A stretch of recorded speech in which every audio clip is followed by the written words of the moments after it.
بسم اللہ الرحمن الرحیم فإن حلف على أقل من 4 أشهر لم يكن مولیا۔ میں اس سے پہلے کے سبق میں یہ بتا چکا ہوں کہ 4 ماہ یا ہمیشگی کے طور پر عورت کے پاس نہ جانے کی قسم کھائے تو وہ ایلا ہے، اور اگر 4 ماہ سے کم کی اس نے قسم کھائی ہے تو اسے ایلا نہیں کہیں گے۔ فَإِنْ حَلَفَ، اور اگر شوہر نے 4 ماہ سے کم کی قسم کھائی اور عورت آزاد ہے، لم یکن مولین، تو وہ ایلا کرنے والا نہیں ہوگا کہ اس مدت کے گزرنے کے بعد اس پر طلاق وغیرہ پڑے، کچھ نہیں ہوگا۔ وَإِنْ حَلَفَ بِحَجٍّ أَوْ بِصَوْمٍ أَوْ بِصَدَقَةٍ أَوْ عِتْقٍ أَوْ طَلَاقٍ فَهُوَ مُولٍ۔ اگر جماع پر کوئی فعل معلق کرے کہ اگر میں تجھ سے جماع کروں تو میرے ذمہ یہ کام ہے نا، تو اگر عورت سے جماع پر کسی فعل کو معلق کرے تو یہاں یہ دیکھا جاتا ہے کہ وہ فعل کیسا ہے۔ اگر وہ فعل ایسا ہے کہ جس کے کرنے میں مشقت اور دشواری ہوتی ہو تو وہ قسم ہے اور وہ ایلا کرنے والا ہو جائے گا، اور اگر عورت سے وطی کر لیا تو جو فعل ہے وہ فعل اس پر لازم ہو جائے گا۔ مثلا اگر مشقت نہیں ہے تو ایلا کرنے والا نہیں ہوگا۔ جیسے کسی نے یہ قسم کھائی کہ اگر میں تجھ سے جماع کروں تو مجھے چھت پر چڑھنا ہے، یہ تو کوئی مشقت ہے نہیں، ہے نا، یا روڈ پہ جانا ہے، یہ تو کوئی مشقت ہے نہیں۔ تو جماع پر جس فعل کو معلق کرے اس فعل میں مشقت ہونی چاہیے تو وہ ایلا ہو جائے گا۔ مثلا اس نے یہ قسم کھائی کہ اگر میں تجھ سے جماع کروں تو میرے ذمہ حج کرنا ہے، حج میں مشقت ہے کہ نہیں؟ اگر میں تجھ سے جماع کروں تو میرے ذمہ روزہ رکھنا ہے، یا اتنا روپیہ صدقہ دینا ہے، یا غلام آزاد کرنا ہے، یا تجھے طلاق دینا ہے، تو ان تمام چیزوں میں مشقت ہے۔ اس لیے یہ کہتے ہیں ان حلف بحج، اگر کسی نے حج کی قسم کھائی یا روزے کی قسم کھائی یا صدقہ کی قسم کھائی یا آزادی کی قسم، آزاد کرنے کی قسم کھائی یا طلاق کی قسم کھائی، فہو مولن، تو وہ ایلا کرنے والا ہو جائے گا۔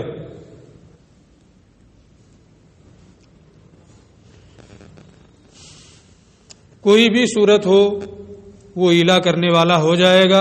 اب اگر وہ اپنی بیوی سے جماع کرتا ہے تو حج پر اگر حج کو ذکر کیا ہے تو حج لازم ہو جائے گا، صوم صدقہ وغیرہ کو ذکر کیا ہے تو وہ اس کے ذمہ لازم ہو جائے گا۔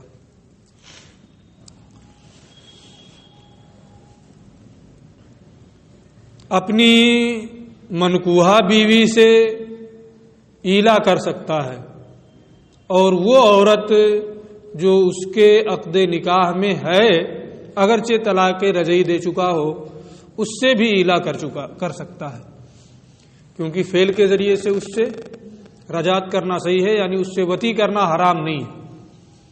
اس لیے وہ اس پورے طور پر اس کے نکاح میں ہو یا طلاق رجعی دے چکا ہو تو اس عورت سے ایلا کرنا صحیح اور درست ہے۔ لیکن اجنبیہ سے یا وہ عورت جسے طلاق بائن دے چکا ہے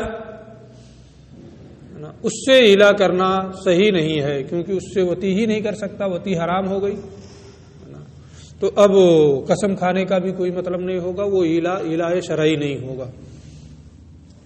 اسی کو یہ آگے بتا رہے ہیں، وَإِنْ آلَا مِنَ الْمُطَلَّقَةِ الرَّجْعِيَّةِ كَانَ مُولِيًا، اگر اپنی مطلقہ رجعیہ بیوی سے ایلا کیا تو وہ ایلا کرنے والا ہو جائے گا، کیونکہ وہ اس کے نکاح میں ہے، اس کے لیے اس سے وتی کرنا حلال ہے۔ وَإِنْ آلَا مِنَ الْبَائِنَةِ، اور اگر بائنہ عورت سے ایلا کیا، چاہے طلاق بائن ہو یا بینونت مغلظہ یعنی 3 طلاقیں ہوں، لم یکن مولین، تو وہ ایلا کرنے والا نہیں ہوگا۔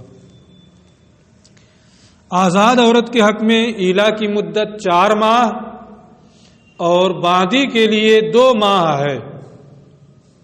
ایلا کے سلسلے میں جو آیت کریمہ ہے، للذین یولون من نسائہم تربص 4 اشہر، 4 ماہ کا ذکر ہے، اور جب آزاد کے لیے 4 ہے تو باندی کے لیے اسی کی تنصیف ہو جائے گی 2 ماہ۔ پھر اس کے بعد اس آیت کریمہ میں فے کا ذکر ہے، یعنی ایلا کرنے کے بعد کوئی فے کرنا چاہے یعنی رجوع کرنا چاہے، فَإِنْ فَاؤُوا فَإِنَّ اللَّهَ غَفُورٌ رَحِيمٌ، ہے نا، آگے اسی کو یہ ذکر کریں گے۔ وَمُدَّةُ الْإِيلَاءِ الْأَمَةِ شہران، اور باندی کی ایلا کی مدت 2 ماہ ہے۔ فَإِنْ فَاؤُوا جو اللہ کا ارشاد ہے، فَإِنْ فَاؤُوا فَإِنَّ اللَّهَ غَفُورٌ رَحِيمٌ، یعنی اگر رجوع کرنا چاہے، ہمارے ائمہ کے نزدیک فے سے مراد وتی ہے، یعنی وتی پر قدرت ہوتے ہوئے فے وتی ہی سے صحیح ہے، وہ زبان سے کہے کہ میں نے رجوع کر لیا، وہ رجوع معتبر نہیں ہوگا۔ قسم کھا لیا کہ میں تجھ سے 4 ماہ قربت نہیں کروں گا، ہے نا، اب یہ ضروری ہے کہ رجوع کرنا چاہتا ہے تو اس سے وتی کرے، نہ وتی کرے گا تو کفارہ لازم ہو جائے گا، کفارہ دے دے۔ اور اگر زبان سے کہہ دے کہ میں نے تجھ سے رجوع کیا تو وتی کرنا تو پایا نہیں گیا، تو کفارہ بھی لازم نہیں ہوگا۔ لیکن ہمارے ائمہ یہ فرماتے ہیں کہ یہ قول سے رجوع، یہ کہہ کر کے کہ میں نے رجوع کر لیا، یہ معتبر ہی نہیں۔ اگر وتی کرنے پر قادر ہے تو رجعت فے یہ وتی ہی سے ہوگی، اس کے بغیر فے درست نہیں۔ ہاں اگر وتی پر قدرت ہی نہیں ہے، کوئی مجبوری ہے، تو ایسی صورت میں قول کے ذریعے سے رجعت کر سکتا ہے۔ پھر بھی قول سے رجعت کر لیا اور اس مدت کے اندر وہ فعل کے ذریعے سے رجعت کرنے پر قادر ہو جائے تو فعل سے رجعت کرنا ضروری ہو جاتا ہے، وہ پہلے والا قول والا ختم ہو جاتا ہے نا۔ یہ تفصیل یہاں سے یہ ذکر کر رہے ہیں۔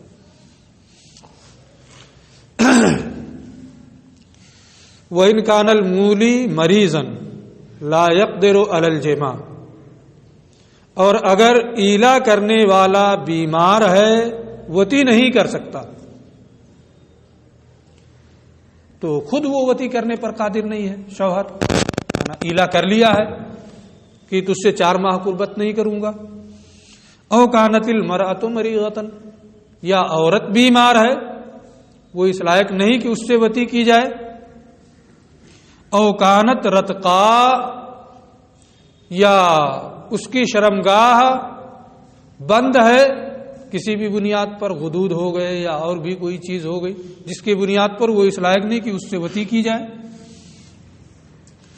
او صغیرتن، یا وہ اتنی کم عمر ہے کہ اس سے قربت نہیں کی جا سکتی، یعنی خواہ وتی پر عدم قدرت شوہر کی جانب سے ہو یا عورت کی جانب سے ہو، کسی بھی جانب سے ہو۔ او صغیرۃ لا یجامع مثلھا، کہ جس کے مثل سے جمع نہیں کیا جاتا ہے۔ او کانت بینہما مسافۃ لا یقدر ان یصل الیہا فی مدۃ لیلہ، یا ایلا کر لیا اور دونوں اتنی مسافت پر ہے کہ اس مدت میں اکٹھا ہو کر کے فعل کے ذریعے سے رجعت ممکن نہیں. آج کے زمانے میں تو کہیں بھی ہو 4 مہینے میں آ ہی جائے گا, ہے نا. تو اب کوئی ایسی دوری نہیں رہ گئی اس زمانے میں, لیکن پہلے تو ایسا نہیں تھا. او کانت بینہما مسافت, یا آج کے زمانے میں بھی مجبوری ہو سکتی ہے نا. شوہر یہاں ہے, عورت وہاں ہے, وہ ویزا نہیں ملے گا کہ وہاں جائے, ایسی مجبوریاں ہو سکتی ہیں.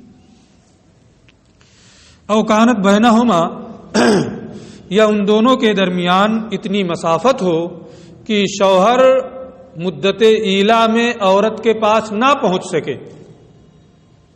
تو اب یہاں بھی وتی پر قدرت نہیں ہے, ایلا کر لیا ہے. تو اگر وتی پر قدرت نہیں ہے اور اس نے ایلا کیا ہے, وتی کے ذریعے سے وہ فے اور رجوع نہیں کر سکتا ہے, تو ففیعہ, تو اس کا رجوع کرنا ان یقول بلسانہ فیت الیہا, یہ ہے کہ وہ اپنی زبان سے یہ کہہ دے کہ میں نے تجھ سے رجوع کر لیا, یا میں نے ایلا کو باطل کر دیا, میں نے اپنے قول سے رجوع کیا, میں نے اپنا قول واپس لیا, وغیرہ ذالک, ہے نا. جو بھی اس مفہوم کو ادا کر رہے ہوں ان کے ذریعے وہ کہہ دے, ہے نا, قول کے ذریعے سے, ہے نا, وہ ایلا ختم ہو جائے گا. ٹھیک ہے. لیکن اسی صورت میں جب وتی پر قدرت نہیں ہے, اور اگر وتی پر قدرت ہے تو زبان سے کہنا کہ رجوع کر لیا یہ کافی نہیں ہوگا. اسی کو آگے پھر یہ بتا رہے ہیں, فَإِنْ قَالَ ذَلِكَ, اگر شوہر نے قول سے زبان سے رجعت کر لی, سقط الایلا, ایلا کیا ہو گیا, ساقط ہو گیا.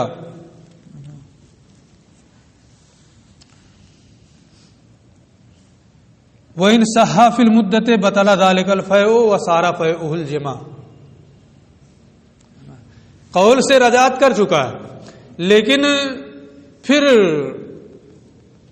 پاسپورٹ بن گیا, ویزا مل گیا, پہنچ گیا, مسافت تھی نہیں پہنچ سکتا تھا, یا بیماری تھی, بیماری مدت کے اندر زائل ہو گئی. مدتیں دو صورتیں ہوں گی, یا تو مدت ایلا کے بعد بیماری زائل ہوگی یا اکٹھا ہوں گے, یا مدت کے اندر اندر ہی بیماری زائل ہو جائے گی اور وہ دونوں اکٹھا ہو جائیں گے, وتی وغیرہ ہو سکتی ہے. تو اگر مدت ایلا میں صحیح ہو جائے, عورت بیمار تھی عورت صحیح ہو جائے, شوہر بیمار تھا وہ صحیح ہو جائے, تو زبان سے جو اس نے فے کیا تھا, رجوع کیا تھا, وہ باطل ہو جائے گا. وَصَارَ فَيْءُهُ الْجِمَاعُ, اور جمع کے ذریعے سے اس کا رجوع کرنا لازم ہو جائے گا. اب اگر اس نے جمع کیا تو حانث ہو جائے گا, کفارہ دینا پڑے گا. اور اگر جمع نہیں کیا, صحیح ہو گیا تھا پھر بھی نہیں جمع کیا, سمجھا کہ وہ تو کافی ہے, تو عورت پر ایک طلاق بائن پڑ جائے گی. ٹھیک ہے.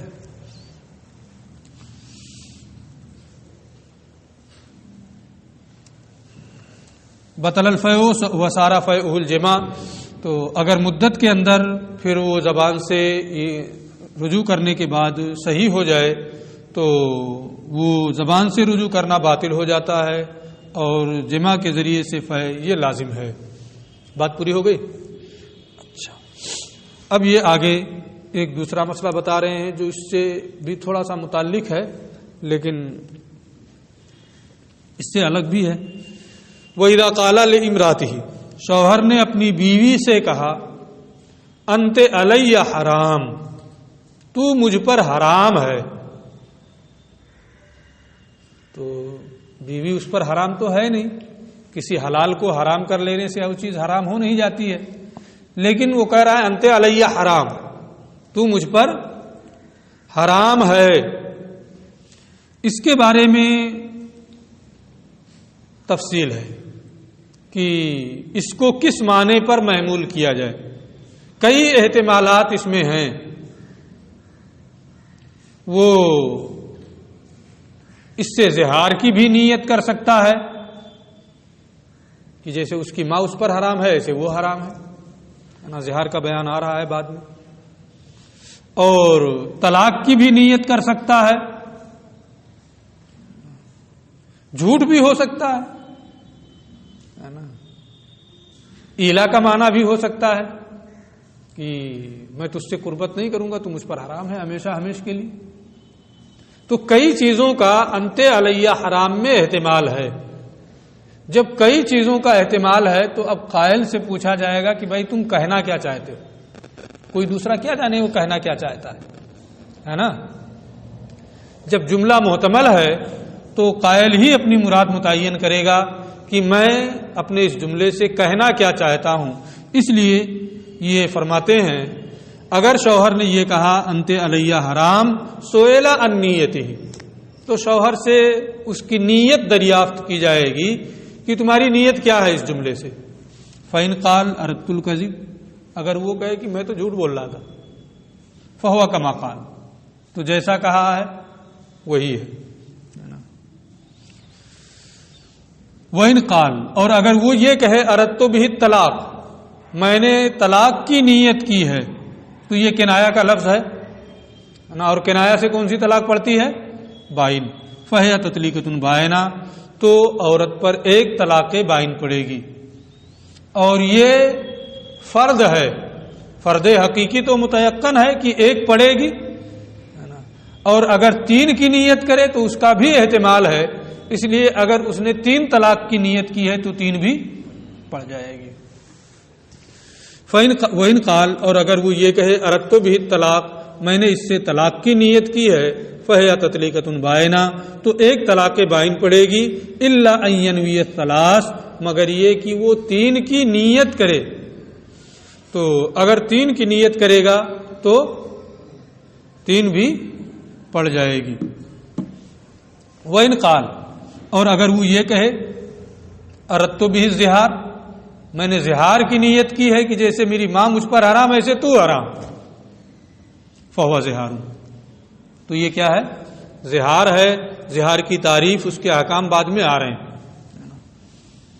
وإن قال، اور اگر وہ یہ کہے اردت بہ التحریم،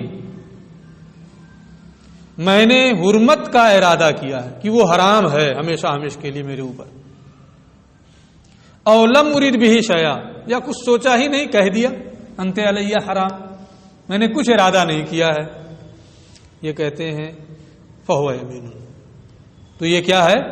یمین ہے. اور اپنی عورت سے وطی نہ کرنے کی قسم کھانا، یہ کیا ہے؟ ایلا. تو اگر وہ یہ کہے کہ کچھ سوچا نہیں انت علیہ حرام کہہ دیا، یا قسم کھانے کا ارادہ ہے، تو یہ کیا ہوگا؟ ایلا ہوگا. یمین ہے، اور جب یمین ہے تو یہ ایلا ہے. وإن قال، اور اگر وہ یہ کہے اردت بہ التحریم، میں نے تحریم کا ارادہ کیا یا کچھ بھی نہیں ارادہ کیا، فہی یمین، تو یہ یمین ہے. یسیر بہ مولیا، شوہر اس سے ایلا کرنے والا ہو جائے گا. ٹھیک ہے، بات پوری ہو گئی. کتاب الخلا، خلا کا بیان. خلا کہتے ہیں مال کے بدلے نکاح کو زائل کرنا. فإن خفتم اللہ یقیما حدود اللہ فلا جناح علیہما فیما افتدت بہ.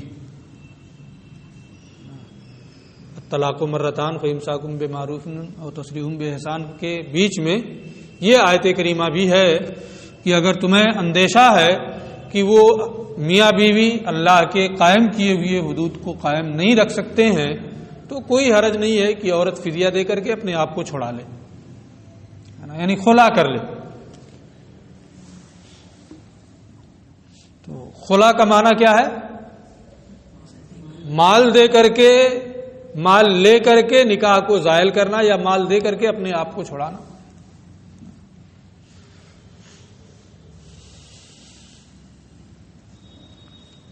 خلا شوہر کے حق میں طلاق کو عورت کے قبول کرنے پر معلق کرنا ہے.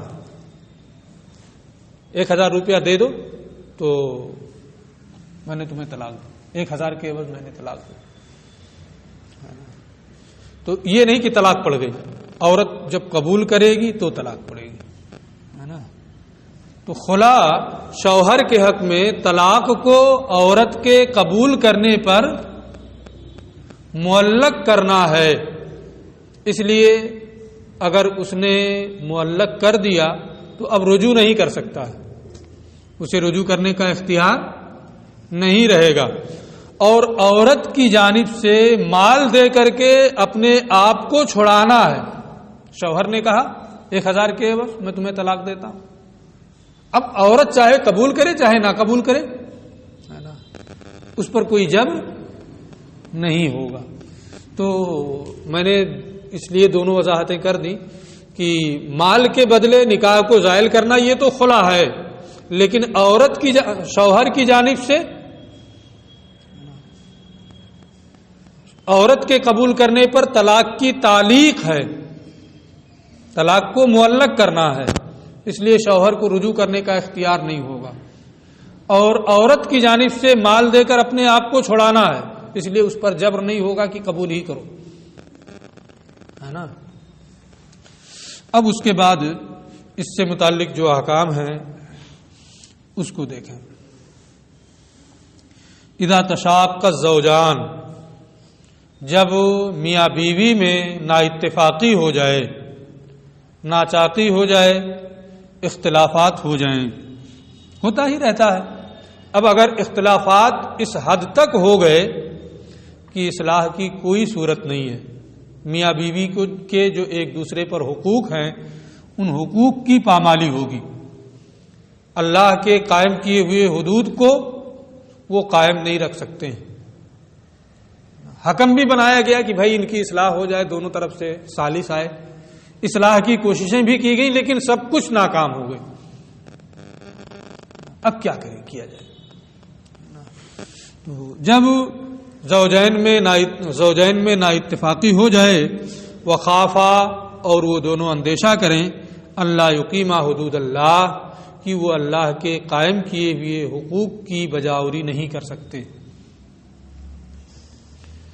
فلا باس ان تفتدی نفسها منه بمال یخلعها به.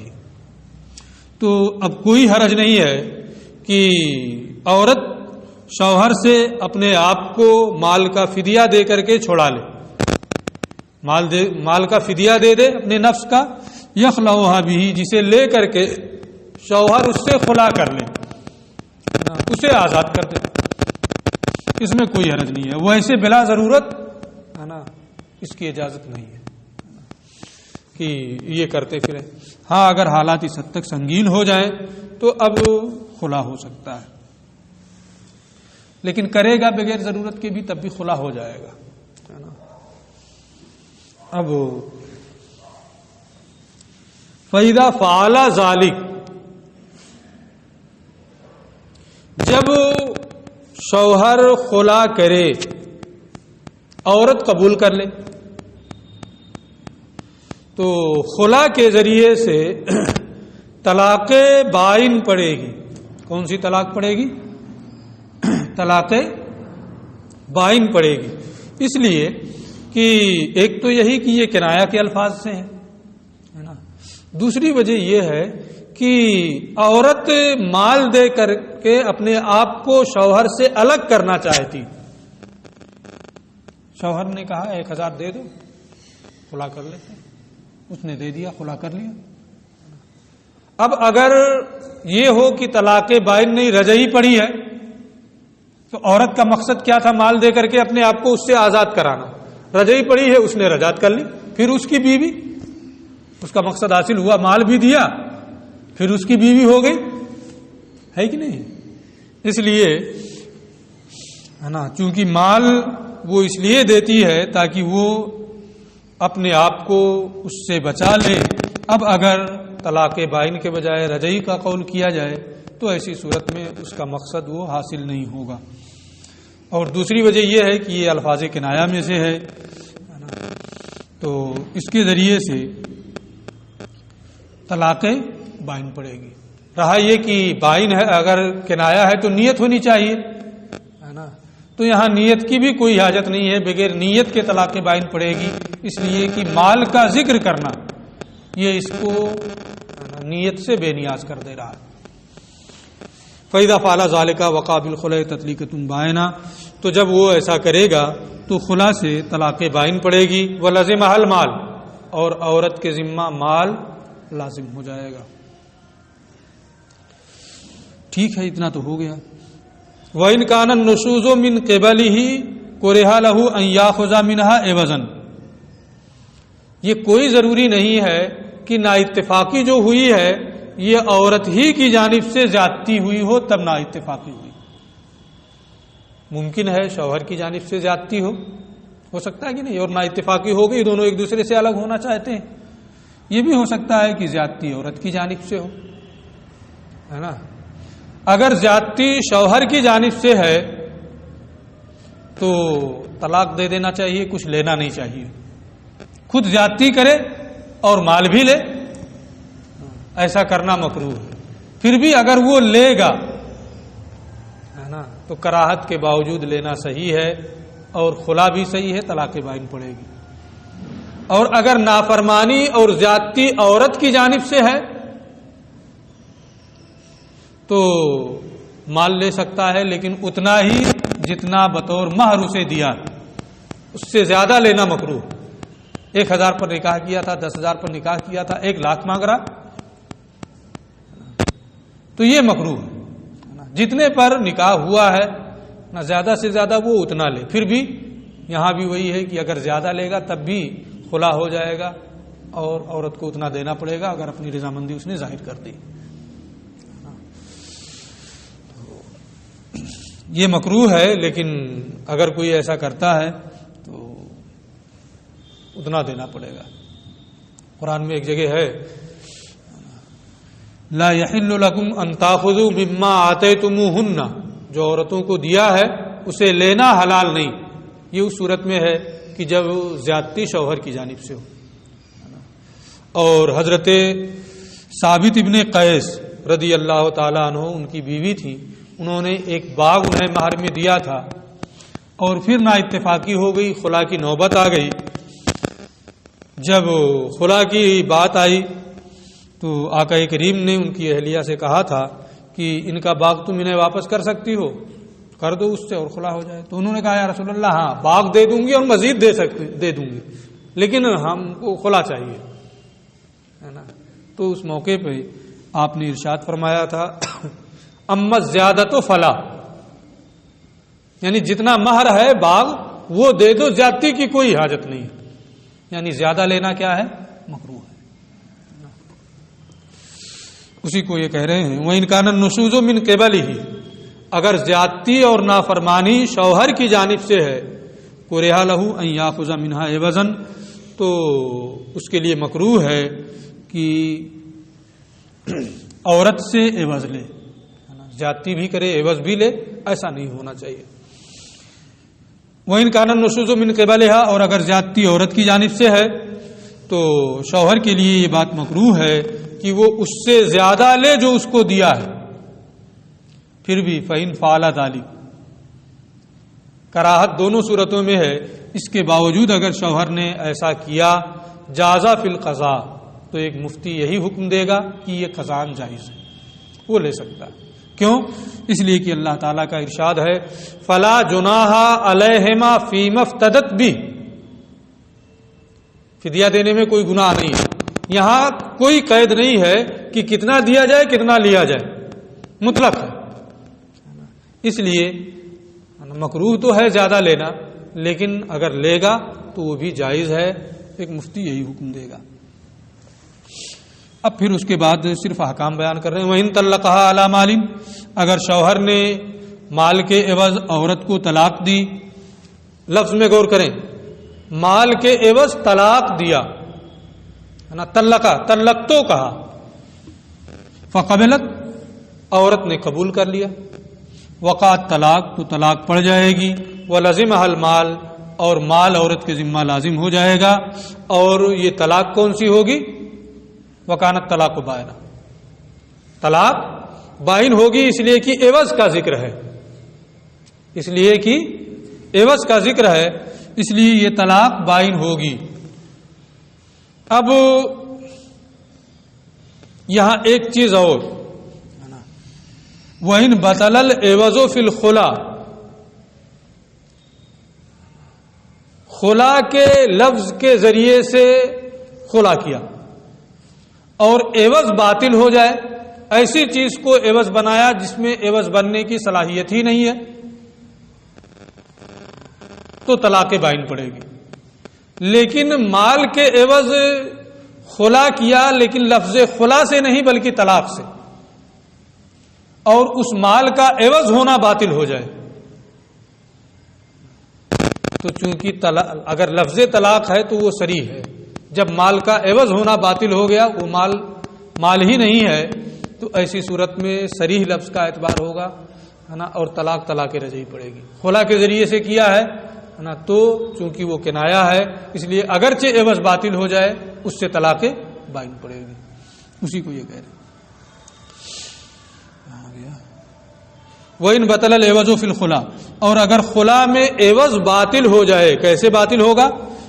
مثلا ان تخالع المرأة المسلمة على خمر او خنزیر، تمہاری کتاب میں یہی عبارت ہے یا یخالع؟ ارے اس سے پوچھ رہا ہوں میں، یخالع، چلو یخالع ہی راجح ہے، چلیے اس وقت غور کر کے بنا دیا ہوگا، ہے نا، لیکن یہ دونوں صورتیں صحیح ہیں، نہ تو خالعہ ہو یا یخالعہ ہو، دونوں صورتیں صحیح ہیں۔ مثلا ان یخالع المرأة المسلمة، شوہر مسلمان عورت سے خلا کرے شراب کے عوض یا خنزیر کے عوض، اور تو خالعہ اگر پڑھیں گے تو یہ ہوگا کہ ان تخالع المرأة المسلمة، مسلمان عورت خلا کرے شراب کے عوض یا خنزیر کے عوض، ہم یخالعہ ہی پڑھ رہے ہیں۔ مثلا ان یخالع المرأة المسلمة، مسلمان عورت سے شوہر خلا کرے شراب کے عوض یا خنزیر کے عوض، فلا شیء للزوج، تو شوہر کو کچھ نہیں ملے گا،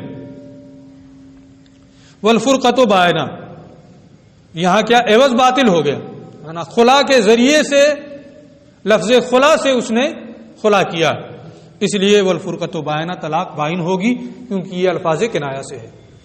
وَإِن بَطَلَ الْعِوَضُ فِي الطَّلَاقِ، اور اگر لفظ طلاق میں عوض باطل ہو جائے، یعنی شوہر عورت سے خلا کرے مال کے عوض اور طلاق کا لفظ استعمال کرے اور اس مال کا عوض ہونا باطل ہو جائے، کان رجعی، تو یہ کون سی طلاق ہوگی؟ طلاق رجعی ہوگی، اس لیے کہ یہ لفظ صریح ہے اور عوض ہے ہی نہیں، عوض باطل ہو چکا ہے، اس لیے عوض کا اعتبار نہیں ہوگا، صرف صریح کا اعتبار ہوگا، اور صریح ہے تو طلاق رجعی پڑتی ہے، اس لیے اس صورت میں حکم یہ ہے کہ عورت پر طلاق رجعی پڑی۔